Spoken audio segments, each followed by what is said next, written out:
So I wanted to go over now what this diagram starts to look like for second period elements, and I'm going to build. I'll start with, again, the 1s, and I'll build the 2s, and then we'll look at 2p, and we'll sort of build up what the molecular orbitals look like as we go across the second period.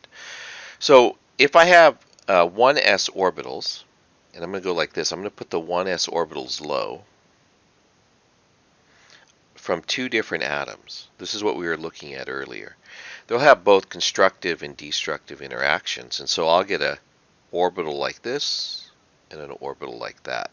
This would be the sigma 1s star, and this is the sigma 1s that we looked at. Now, if you think about how the energy levels appear for the s orbitals, right, for 1s, 1s is lower in energy than 2s, and then if I move up a ways, I run into the 2s orbitals.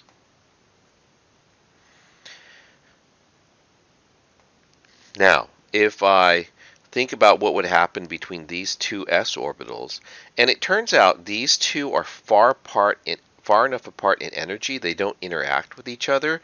Another way to say that, though, is geometrically they can't overlap with each other. The 1s can extend much further out than, the 2s extends much further out than the 1s. So I can get 1s interactions, but 2s interactions are energetically so different that there's no interaction between 1s and 2s. So what I end up getting, though, is the same.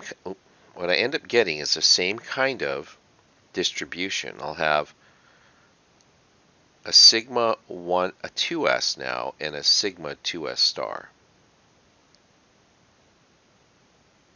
like that. So what happens when I did hydrogen? Well, when I did hydrogen, I had electrons down here, so I didn't need to bother with these. But what we're going to do now is we're going to look at lithium and beryllium, okay? And the diagram is going to end up looking like this. This is what your book does, but I want to explain to you from the sort of the ground up. For lithium, I have a total of 3 electrons. So Z is equal to 3. So if I were looking at lithium's orbital diagram, it would look something like that. So each lithium would do that. Oh my gosh. This thing keeps jumping around every time I touch it. Sorry. I get this on that side. And then when I do the bonding of the two atoms, 4 electrons from the atoms go into the molecular orbitals. So this is the MO area in the middle. This is the atomic orbitals on the outside. Okay. Now, when this happens, then the net contribution to bonding for the inner shells, right, is 0, because I can do the bond order from this as 2 minus 2 divided by 2, that's 0. But you can form diatomic lithium because it turns out you can put these 2 electrons into this orbital, and so you end up with like electrons going in like that. So that's all the electrons, and the bond order, total bond order, including everything here, right? I'm going to say bond order. It's going to be actually 4 minus 2 divided by 2. That gives me a bond order of 1. Now the 4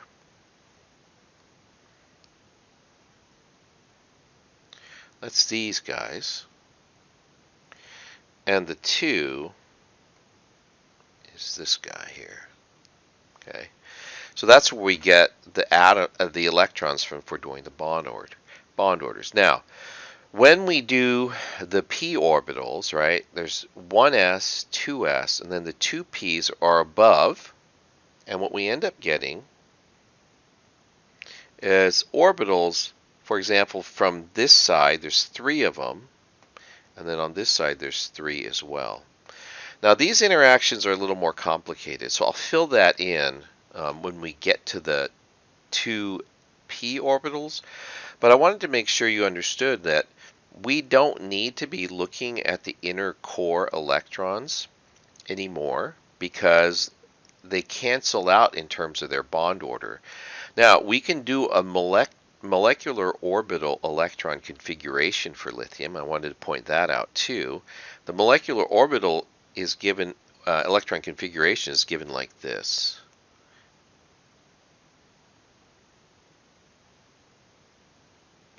So what I'm doing is I'm essentially generating an Aufbau principle, a filling order, based on the relative orders of the molecular orbitals as I go up this diagram.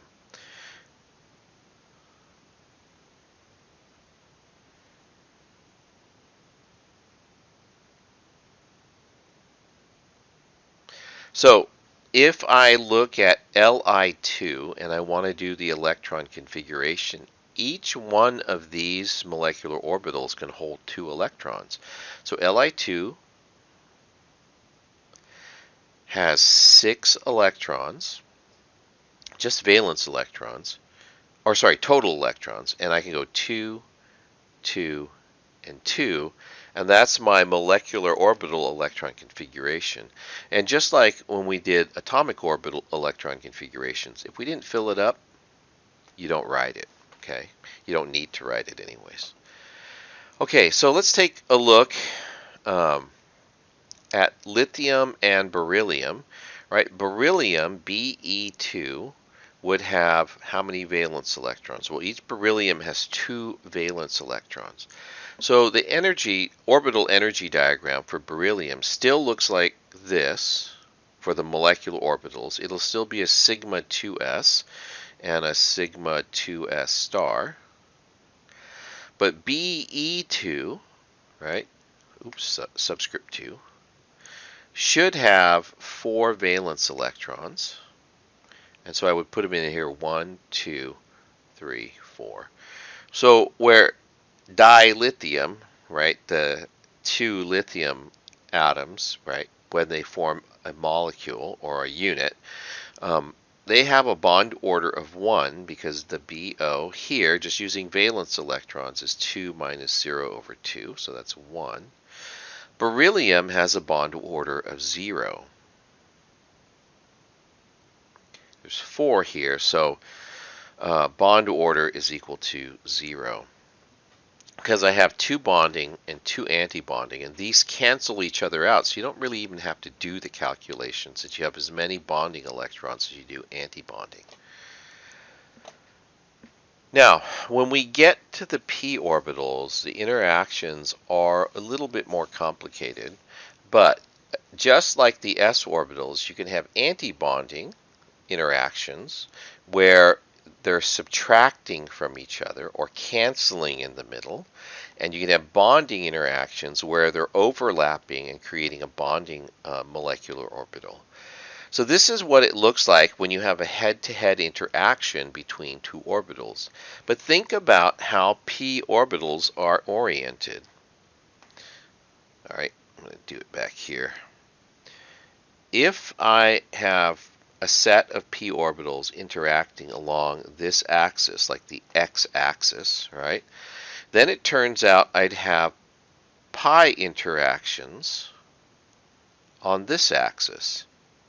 And in fact, there's another axis that I'm not drawing here, but I'll do that now. There's another axis that goes this way, and I'll have an orbital that sits on that as well.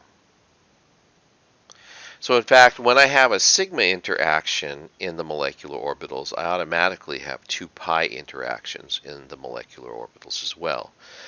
Now, the sigma forms a sigma 2p and a sigma 2p star. It has an anti-bonding interaction with a node in between.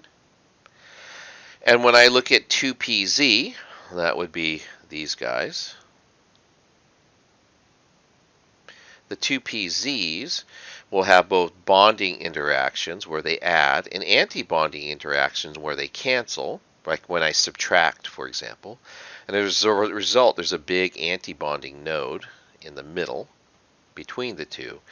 And it looks kind of like a butterfly, right? Like split in half, though. Anyways, but it kind of looks like a butterfly that's been split. This looks like almost like a clown, right? Anyways, that's the overlap and constructive interaction, and this is the destructive interaction. And then along PY, I also have an interaction which creates the same kind of interaction that we saw here, antibonding, bonding, antibonding, bonding, like this. The little dots that are represented here are the nuclei of the two atoms that are being bonded.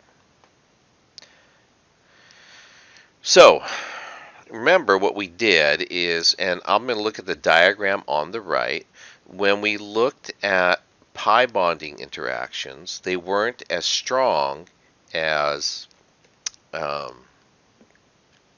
sigma bonding interactions. And this chart over here is what makes the most sense to us when we look at it, if we think in those terms. When the sigma bonding interaction takes place, because it's so much more overlap within the internuclear axis, it's much more stable, but at the same time, the antibonding places the electron so far out of the internuclear axis, it's the most unstable. So these are paired up like this, okay? If it makes a strong bonding interaction, it also makes a strong anti-bonding interaction. The p orbitals are side by the pz and the py orbitals that are formed are pi orbitals, so that's why we have pi here. And they're of equivalent energy because it's just one on this axis and one on this axis. And so the pi interaction is not as strong, so it's not as stabilizing, but then at the same time, it's not as destabilizing up here. Now, I should point out, when people do these calculations carefully, what they find is that for boron, carbon, and nitrogen, so we already did lithium and beryllium, right? That's just this down here. But for boron, carbon, and nitrogen, there's not enough internuclear charge. Remember, the nuclear charge is from the nucleus of the atoms that are bonding. Well, boron, carbon, and nitrogen have low enough internuclear positive charge that it turns out it's easier to put electrons not between the two atoms and have all the electron density concentrated in the internuclear axis. It actually puts it in the p orbitals first.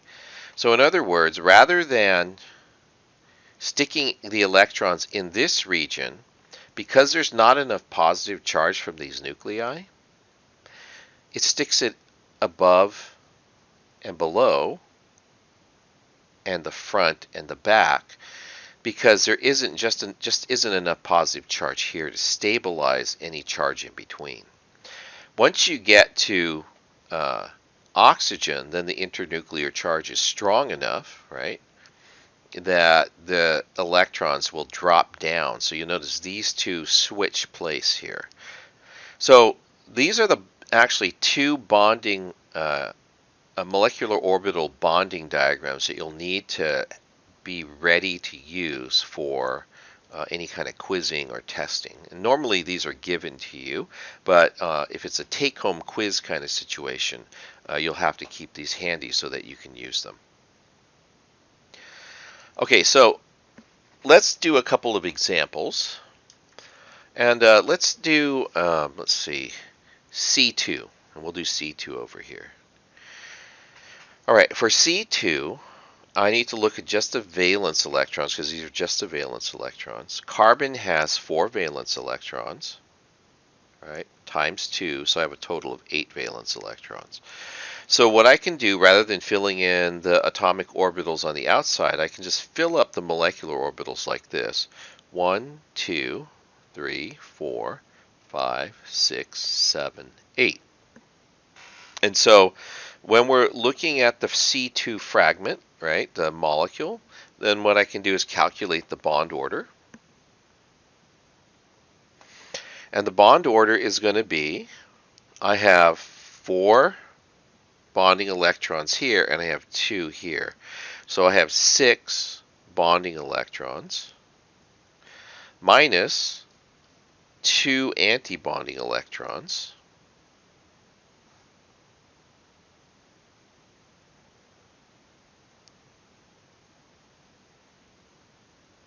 And then I just divide it by 2. And when I do that, what I get is a bond order of 2.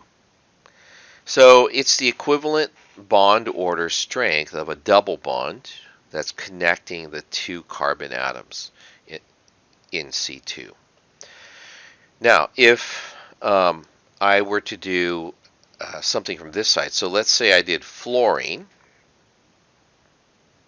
I do F2. All right, fluorine has 7 electrons, valence electrons, but there's 2 of them, so that gives me 14.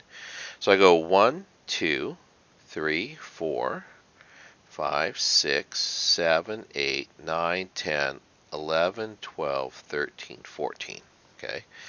Now to do the bond order, I have 6, 8 bonding electrons, and then I have 4, 6, right, antibonding electrons, and I divide that by 2, and what I'll end up getting is 1. Okay, which is consistent with our Lewis structure. Our concept of fluorine as a diatomic. It's bonded by a single bond between the 2 fluorines. Turns out these 2 theories give consistent results in terms of the homonuclear diatomics that we've studied as the gases like F2 and I2 and stuff like that. If you have a single bond in the Lewis structure, you usually have a bond order of 1. Now, if I'm doing the molecular orbital electron configurations, what I do, I'll just go ahead and do F2. I start with the sigma 2s, and then I do the sigma 2s star, and then I'm going to do the sigma 2p, and then I'm going to do pi 2p.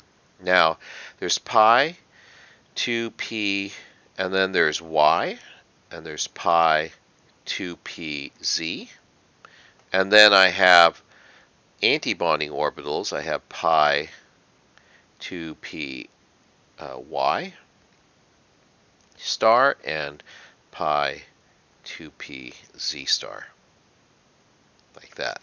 And all I'm doing is I'm going up like this, and I didn't just lump these together. I went off the idea that I have pi 2p z and pi 2p y star orbitals because of the orientation of the orbitals in the molecule. Now, to do the molecular orbital electron configuration, now I just put the electrons in. Each one of these will hold 2.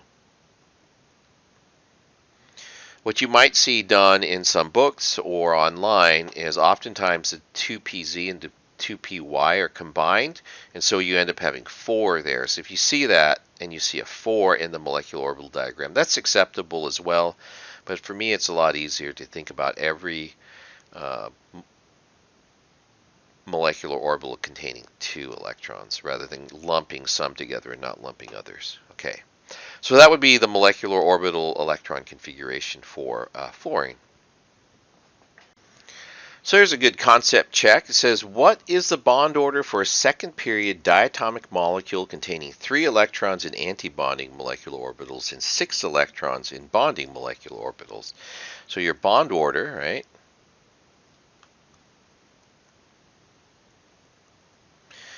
You have 6 bonding, 3 antibonding. So those 3 anti cancel out 3 of the bonding orbitals and electrons, and you divide that by 2, so you get 1.5. So without even seeing the molecular orbital diagram, you know how to calculate a bond order. It's just bonding minus antibonding divided by 2. Now, oxygen is a cool one. Remember, we talked about oxygen being paramagnetic, right? And so what we're going to do is go ahead and do the molecular orbital diagram for oxygen, diatomic oxygen. There are a total of 12 valence electrons, 6 per oxygen. So I can go 1, 2, 3, 4, 5, 6, 7, 8, 9, 10, 11, 12. And what you'll notice is when you put the electrons the last two electrons in oxygen into the molecular orbital diagram, they're unpaired following Hund's rule, right? Spin parallel, separate orbitals. And this makes oxygen paramagnetic. And again, this is something that Lewis theory and valence bond theory can't do because it requires the pairing of electrons to form bonds. So now we have two electrons in pi star antibonding orbitals that make oxygen paramagnetic. Now, one of the other strengths of molecular orbital theory is it gives us a better description of delocalization in molecules. And so in this polyatomic molecule, this is ozone, if you think about what the atomic orbitals look like for ozone, the oxygens, right? Each one of those oxygens has p orbitals that can interact with each other. Should have probably flipped it so it looked like this one exactly, but I put the blue ones at the bottom. But again, you can have constructive interactions between these three orbitals when they're all aligned in the same way. And so when you look at the constructive interaction, this is the molecular orbital that you get for ozone.